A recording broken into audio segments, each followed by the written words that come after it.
Welcome to Meet the Candidates. I'm Deanne Healy, your host, and joining me now is Joe Amico, who is running for Councilor-at-Large. Joe, thanks for joining me. Thank you, Deanne, for having me. I appreciate it. Sure thing. So you've been serving, you've been on the Peabody School Committee now for how many years? 10 years. 10 years. Well, 2015, so that's when I was elected. Okay, So I think that's 10 years. Yeah. Good math. Check And that so one off. now you decided to switch gears a little bit and run for Councilor-at-Large. So Yes. why don't you just tell us a little bit about why? Sure. I love the city. Mm-hmm. I'm passionate about the city, and Peabody has been good to me and my family. And as a teacher and as a school committee member, teacher for almost 25 years and a school committee member for almost 10, I think it's time for a move, and I still want to be involved, and I think I want to be involved at a different level. Okay. And not at a higher level. I don't. And people say that, oh, you're moving up. I don't consider it a move up. I consider it as just something different, because advocating for kids and students there's never anything better than that. But I just think it's something different for me personally and professionally, and I just hope I can get elected. Okay, great. So was there anything in particular that you saw happening in the city of Peabody that you said, maybe I could affect some more change if I was on the council? Honestly, I think the city is well run. We have great leadership at the top in Mayor Betancourt. I think the city council is well run. We have some great people on there who work hard, who truly love the city. And I've said this at our forum. There's no glory in this. We do this because we care. We're not making large paychecks. We're not, we're not famous. This is all about helping your neighbor, helping people, and that's something that was instilled in me as a young person. And I had a lot of role models along the way. And this is something that I just want to do. I want to give back to the city. Sure. So I really think there. Can I bring something different? Absolutely. I have a passion. But the things that are really important to me are education, obviously, public safety, taking care of our small businesses.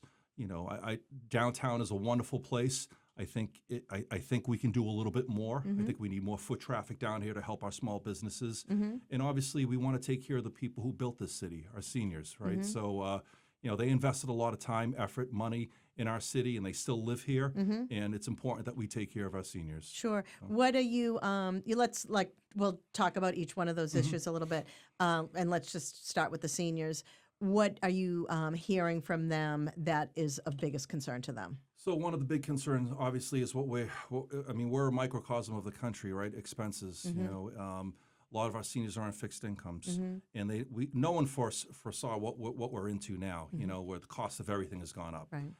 And I do think some of our seniors are in a situation where they're still in the same home that they were in years ago, whether it be West Peabody, South Peabody, or everywhere in between. They may be in a 3-4 bedroom home, and it's just the two of them. And they may want to downsize and maybe sell their house to their grandkids or kids, but they're stuck because they have nowhere to go and they want to be in Peabody. Right. You're born and bred, you have generational families in Peabody, and why should they leave? It's not fair, but sometimes they're caught in between. Right. And I think if we really work hard with developers in the city, we can really look at downtown. There's a lot of potential down here.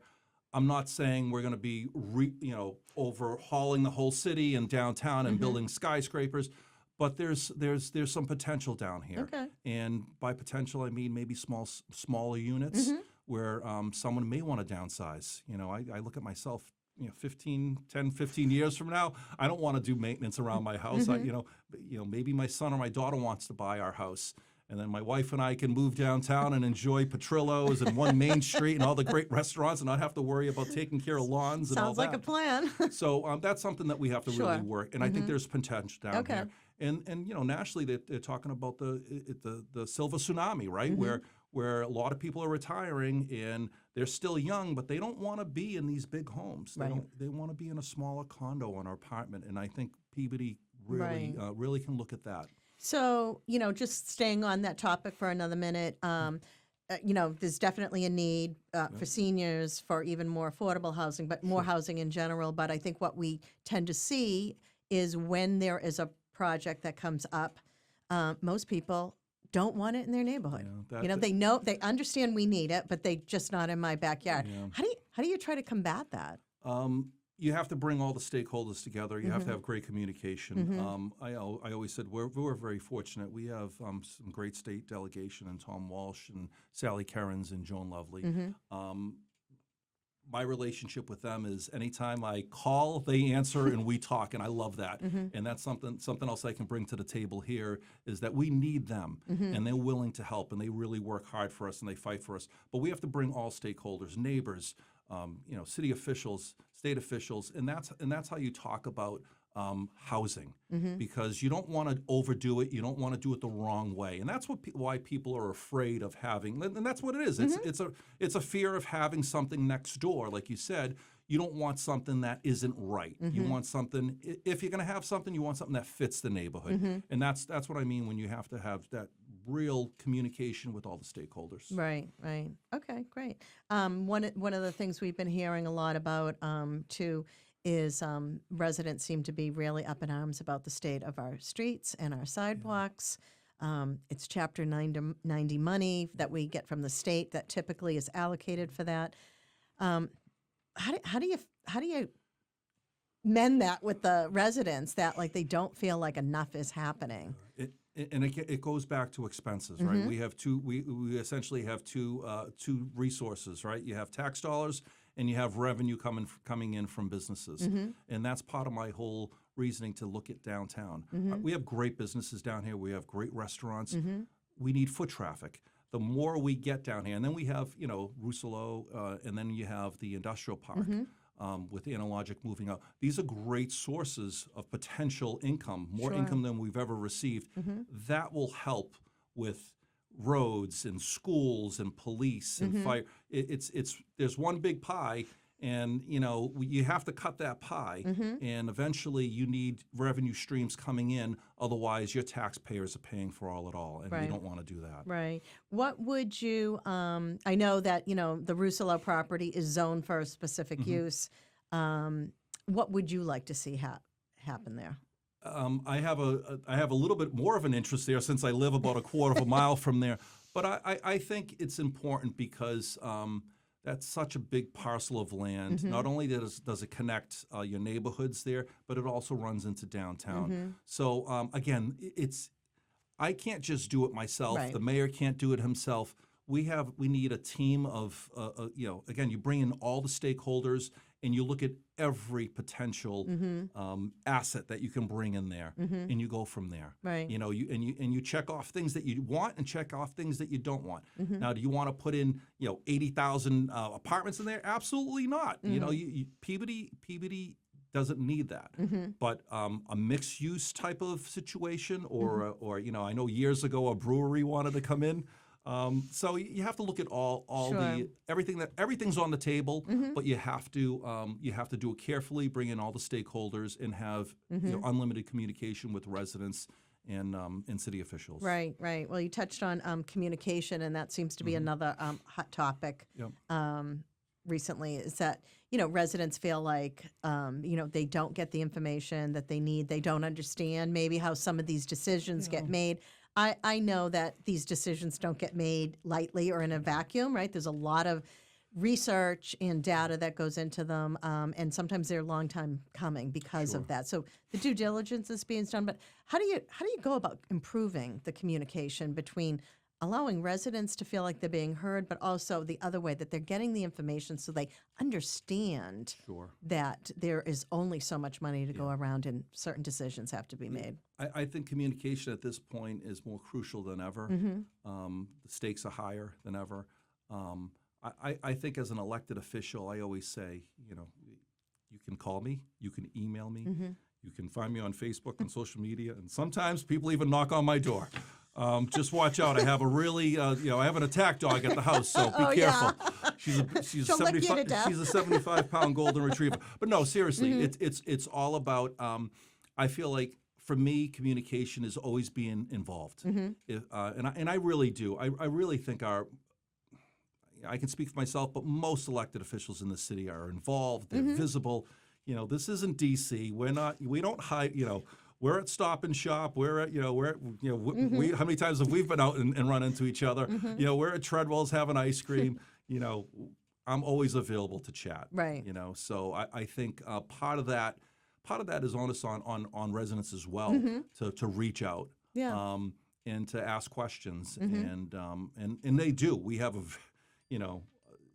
especially with social media, it's so easy now. But for some of our residents who aren't on social media, easily call the mayor's office if you want one of our phone numbers. They're all public.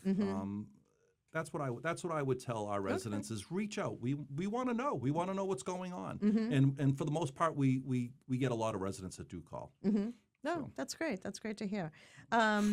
What about going into the next year or two? Because we've already seen it in the last couple of years. The budget is getting more and more difficult to balance. There's a lot of needs. The expenses keep going up, just like they do in our own households. What do you see the biggest issue facing the city in the next year or two? You said it, budget, right? So we have to look at every department, whether it's schools, whether it's police, fire. And again, to me, those are the three most important: your education and your public safety. But you have to take care of your small businesses, right? Because that's the money and that's the revenue coming in. Yet, we need our restaurants to do well. We need our shops to do well. Right. And of course, we have to keep an eye on our senior citizens because a lot of them are on fixed incomes. And there's just so much going on. And I think, again, it's all about communication. It's all about working together.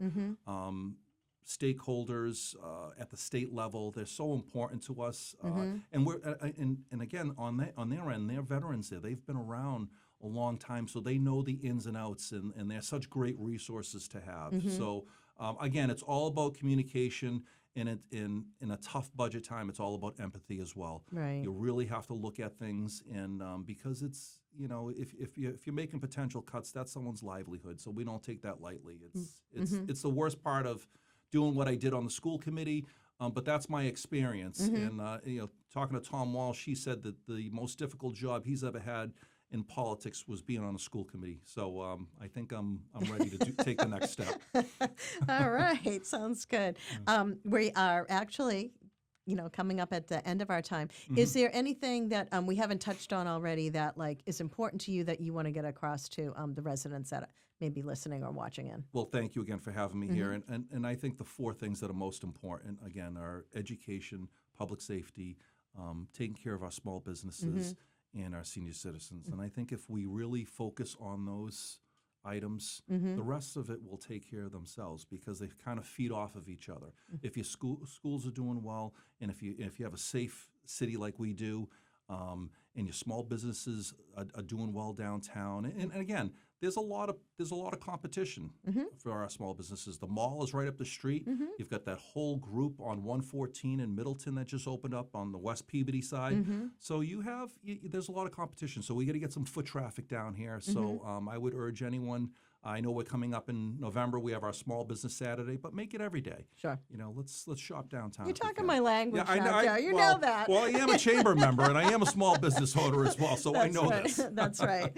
Yeah, I know. I always, try to remind people that, the more you shop locally or support local, it's all staying in your community, right? I mean, I think the estimate is almost 80 cents of every dollar spent will stay locally when you shop small. Especially right here in Petrillo's and 1 Main Street. Those they're here. Yeah, yeah. Oh, yeah. So, you can eat your way around the world now downtown, so it's great. What would you say? Because Councilor-at-Large, there's 5 positions. Sure. There's I think 8 people running. So what would you just say? What sets you apart from some of the other folks that are running? That why people should vote again, for you? empathy, my communication skills. I have experience. But mostly the fact that I'm easy to talk to. I think that's important. You mentioned it earlier. Sometimes people don't know where to get information from. I'm just a regular guy. I'm wearing a suit tonight, but call me. Meet me for coffee. I had 4 coffees over the summer, and I had people showing up, and we sat around and we talked about the city. We talked about sports. I'm easy to get along with, and I think that's important in politics, especially now in what we're seeing at a higher level. you need to be present. I'm present. My wife's present. My family is present here. We love this city. We're not going anywhere.